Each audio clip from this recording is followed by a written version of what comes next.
The Alliance of Throne and Altar. War is a racket, Smedley Butler wrote in 1935. It is possibly the oldest, easily the most profitable, surely the most vicious. It is the only one in which the profits are reckoned in dollars and the losses in lives. Smedley Butler spent 33 years in the Marines, attaining the rank of Major General. By the time of his death, he was the most decorated Marine in history.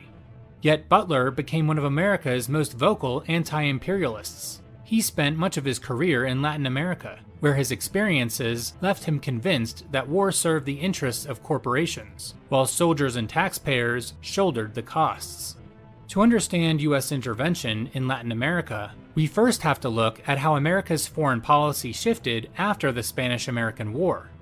Faced with the decision of what to do with Cuba, the U.S. granted Cuba limited autonomy on the condition America would be able to intervene for the preservation of Cuban independence.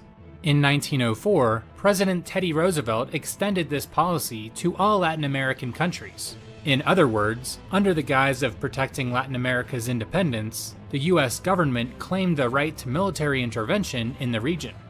Roosevelt announced his policy in 1904, retroactively justifying military actions already underway.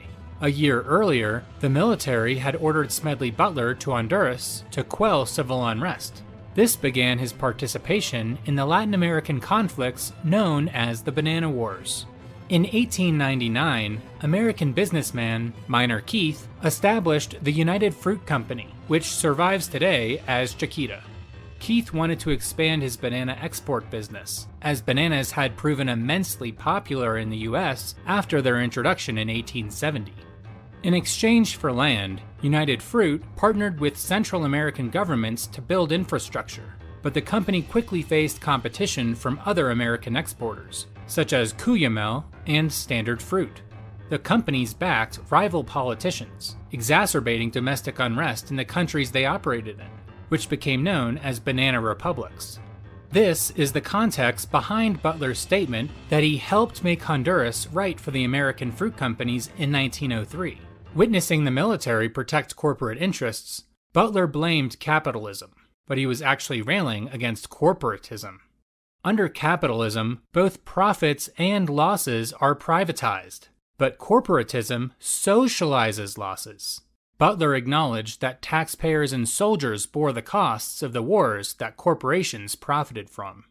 This public-private partnership is similar to the medieval alliance of throne and altar, in which the Pope anointed monarchs, legitimizing their rule, and monarchs protected the Catholic Church's religious monopoly. Today, many politicians similarly support corporate privileges in exchange for political support, which can include military intervention that benefits multinational companies. But wars also depend on popular support, and in World War I, President Woodrow Wilson would create the first federal agency to create and distribute wartime propaganda.